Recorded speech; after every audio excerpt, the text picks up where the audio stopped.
सभी भाई बहनों को जय यीशु। तो पहला प्रश्न है, क्या आप बदलना चाहते हैं? ये एक मामूली प्रश्न। सब कहते हैं, अपने बच्चों को भी हम बोलते हैं, क्या आप बदलना चाहते हो? कब बदलोगे? कैसे बदलोगे? तो मैं एक दिन जब वचन पढ़ रही थी, प्रज्ञा ग्रंथ अध्याय 15 उसकी 8 आयत, तो उस दिन मुझे क्या महसूस हुआ कि एक कंपनी जैसे मुझे महसूस हुई, डर महसूस हुआ, क्योंकि ये वचन मैंने पहली बार मेरी आंखों के सामने ये वचन आया। तो मैं उस वचन पर बहुत समय तक चिंतन करती रही। तो हम भी सुनेंगे वो वचन क्या आज हमें याद दिलाना चाहता है। क्या आप और क्या मैं बदलना चाहती हूँ? वे व्यर्थ परिश्रम से उसी मिट्टी से एक निरर्थक देव मूर्ति गढ़ता है।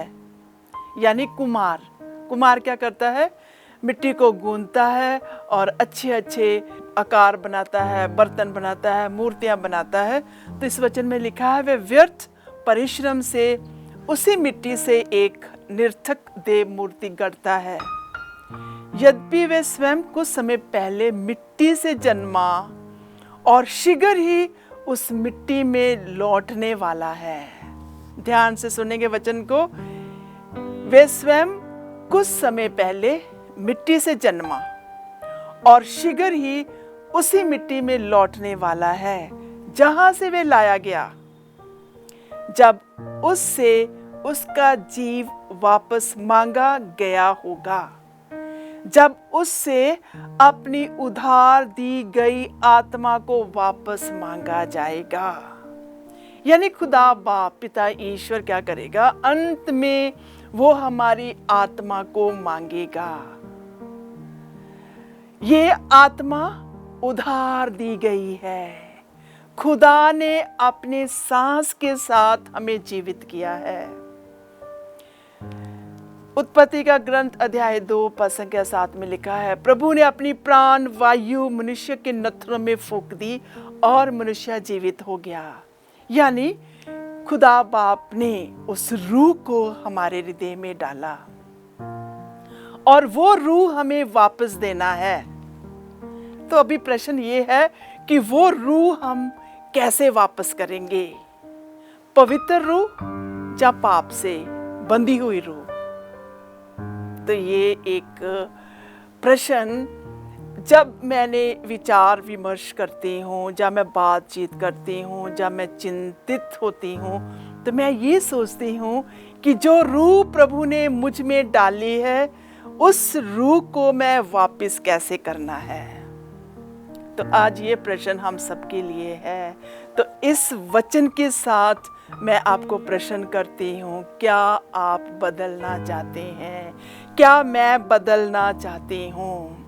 अगर मैं बदलना चाहती हूँ तो मुझे उत्पत्ति का ग्रंथ अध्याय 2 पद संख्या 7 को याद रखना है कि पिता ईश्वर ने मुझ में वो सांस फूंकी है जो पवित्र सांस है, और उस सांस को मुझे और भी पवित्र करना है। लूकास का सुसमाचार अध्याय 15 पद संख्या 17 में हम देखते हैं उड़ाऊ पुत्र की कहानी। कहते हैं उसे होश आया। जब वो होश में नहीं था, उसकी रूह बिक गई। वो पाप में फंसा हुआ था। उसे पता नहीं था कि वो क्या कर रहा है।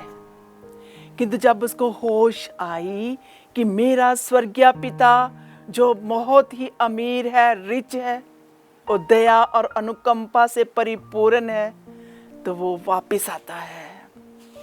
फिर उसे याद आता है कि मेरा जो धरती का पिता है वो कितना अमीर है, उसके नौकर चाकर हैं, उन्हें भरपूर पेट भर खाना मिलता है।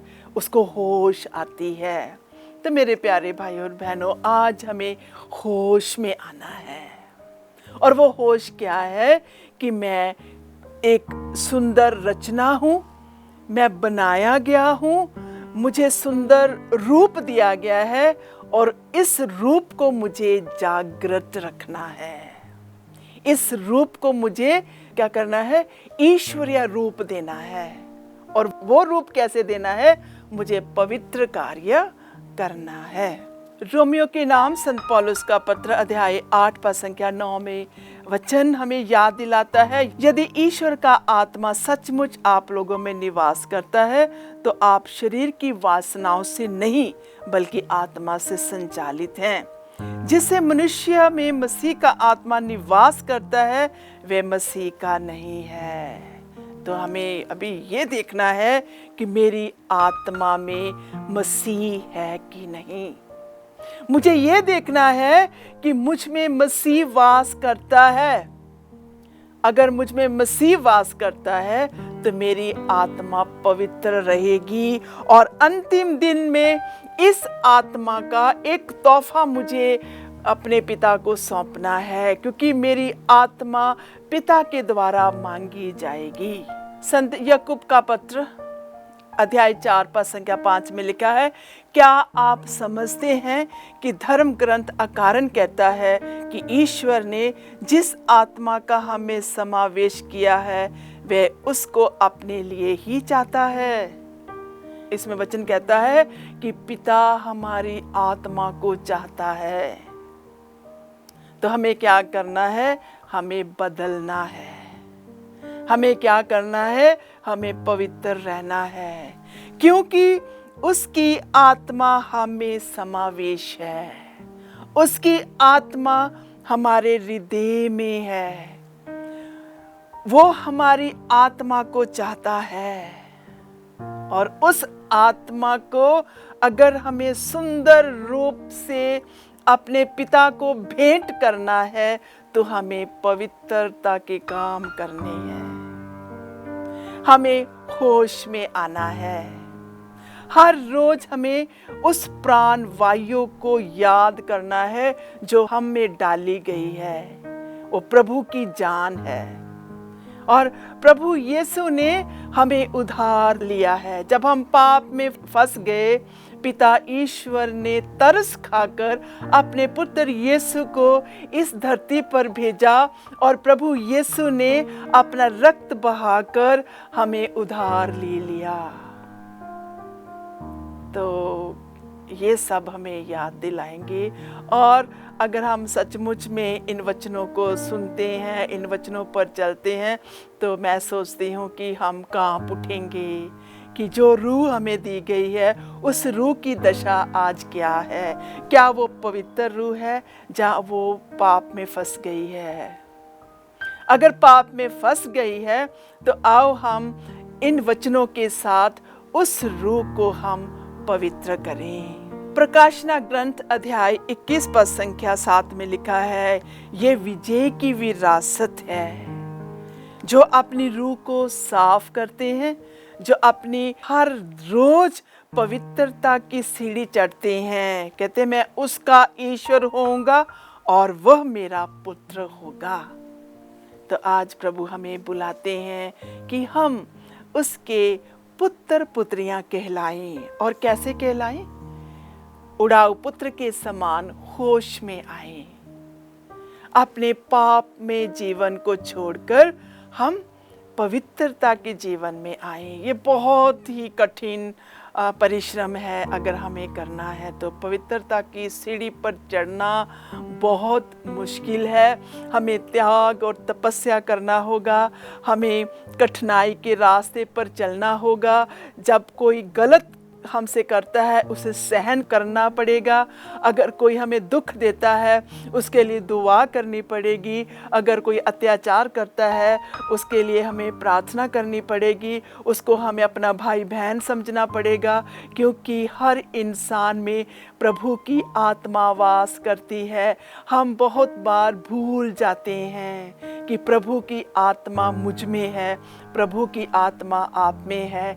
आओ हम इस आत्मा को पवित्र रखें और उस प्रभु के पुत्र पुत्रियां कहलाएं। स्तोत्र ग्रंथ 49 उसका 7 और 8 आयत में देखेंगे, उन्हें अपने धन का भरोसा है, वे अपने वैभव पर गर्व करते हैं। मनुष्य ना तो अपने भाई का उद्धार कर सकता है और ना उसके जीवन का मूल्य ईश्वर को दे सकता है।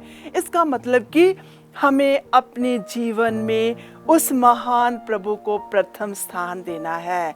ना धन दौलत हमें पार करेगी, ना हमें इस जीवन का वैभव हमें पार करेगा, ना हमारा भाई बहन हमारा उद्धार कर सकता है, ना हमारे जीवन का मूल्य दे सकता है। केवल केवल ईश्वर जो है वो हमारा मुक्तिदाता है, वो हमारा उद्धार कर सकता है। तो कभी कभी हमारे जीवन में हम गलत काम करते हैं, अपने परिवार के लिए, अपने बच्चों के लिए हम चोरी करते हैं, जब हम झूठ बोलते हैं, जब हमारे परिवार के जब गलत काम करते हैं तब भी हम उन्हें बचाते हैं। तो प्रभु कहते हैं ये सब चीज़ें तुम्हारा उद्धार नहीं करेंगी। तुम्हें सत्य का जीवन जीना पड़ेगा और तुम्हें प्रभु को प्यार करना पड़ेगा। जब हम अपने परिवार को, अपने बच्चों को प्रथम स्थान देते हैं तो अंत में हमें लेखा देना पड़ेगा। प्रभु से कुछ भी छिपा नहीं है, उसके सामने सब कुछ खुला है। वे हमारा लेखा लेंगे और उस समय हमारी आत्मा का हमें उधार देना पड़ेगा। जो गलत काम किए हैं उनकी हमें सजा भोगनी पड़ेगी। तो आओ हम अपने आप को प्रभु को समर्पण करें और उसे प्यार करें। सैमुएल का पहला ग्रंथ अध्याय 2 पद संख्या 30 में वचन कहता है, इसलिए प्रभु इस्राएल का ईश्वर ये कहता है, मैंने कहा था कि तुम्हारा और तुम्हारे पिता का घराना सदा मेरे पवित्र स्थान पर मेरी सेवा करेगा। किंतु अब प्रभु कहता है ऐसा नहीं होगा। मैं उन्हीं का आदर करता हूँ जो मेरा आदर करते हैं।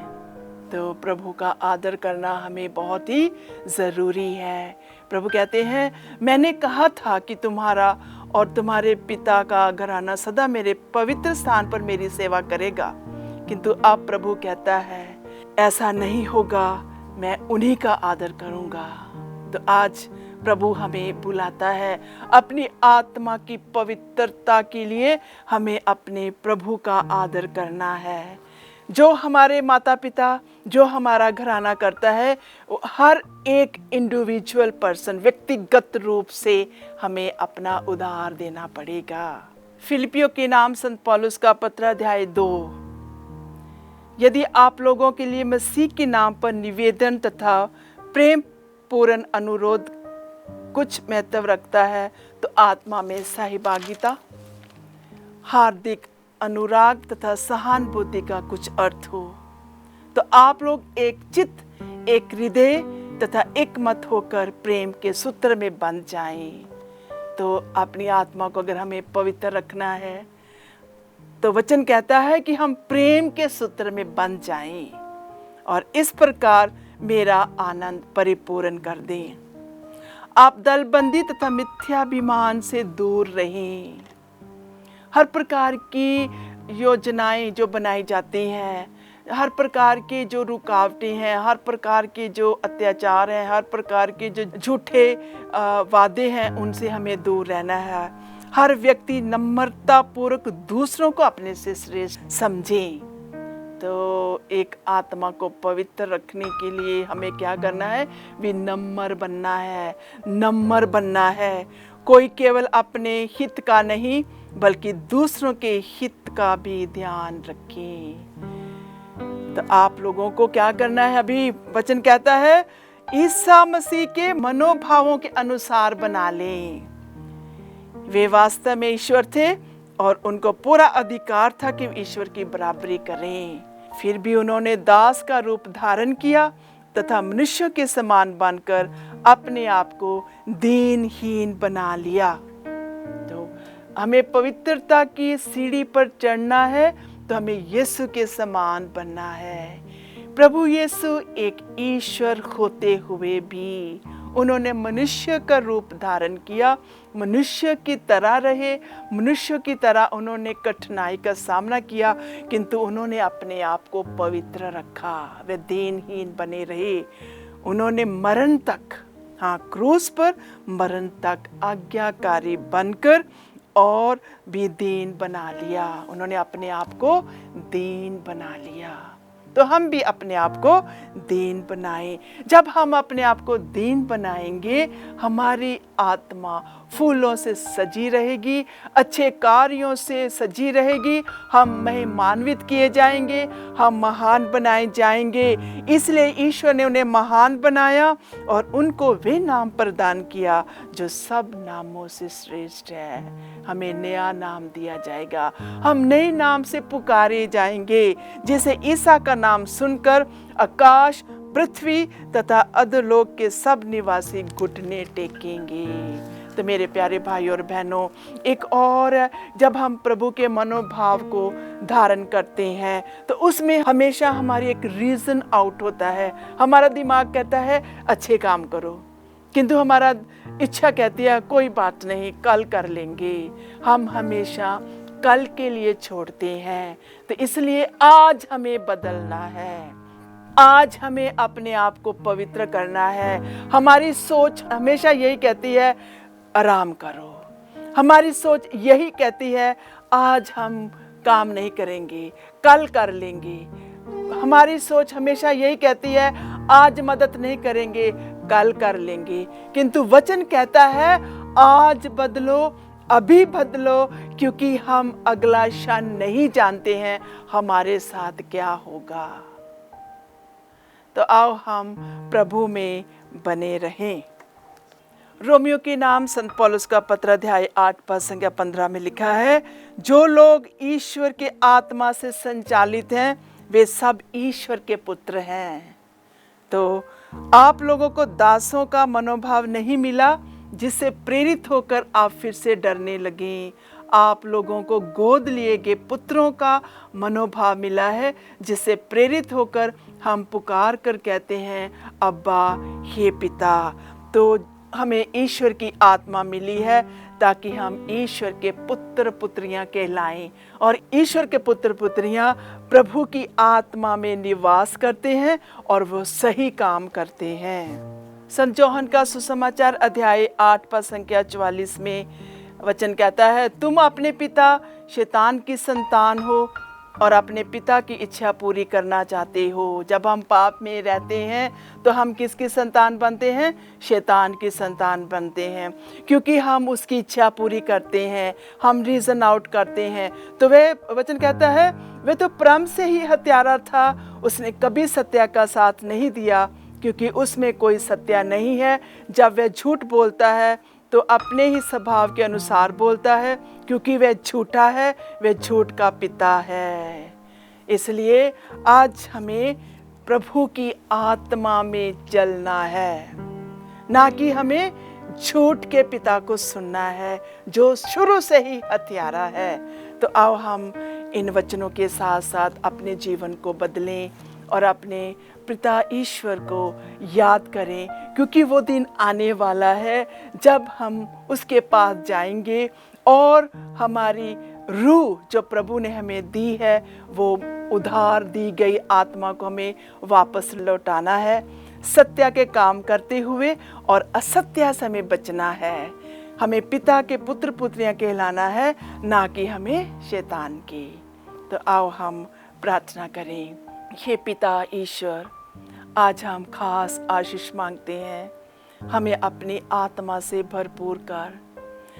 आज हमें अपने आप को बदलने के लिए अपनी आशीष प्रदान करो पिता, ताकि हम बदल जाएं और जो आत्मा प्रभु तूने हमारे हृदय में डाली है उस आत्मा को हम पवित्र रखें। तेरे मनोभावों को स्वीकार करते हुए, शैतान के कुकर्मों को हम नाश करते हुए सदा तेरी पवित्रता में आगे बढ़े। प्रभु हमारी आत्मा को पवित्र कर। तुझे पहला स्थान देने के लिए हमें अपनी आशीष प्रदान कर। शैतान के हर बद चलन से, चाल चलन से प्रभु हमें बचा। हम तेरी आवाज़ सुने और सदा होश में रहते हुए अपने जीवन को पवित्र करते हुए अंतिम दिन खुशी के साथ, आनंद के साथ तुझसे भेंट करें और तेरी महिमा में हम शामिल हो सकें। ये प्रार्थना करते हैं प्रभु यीशु के नाम से आमीन।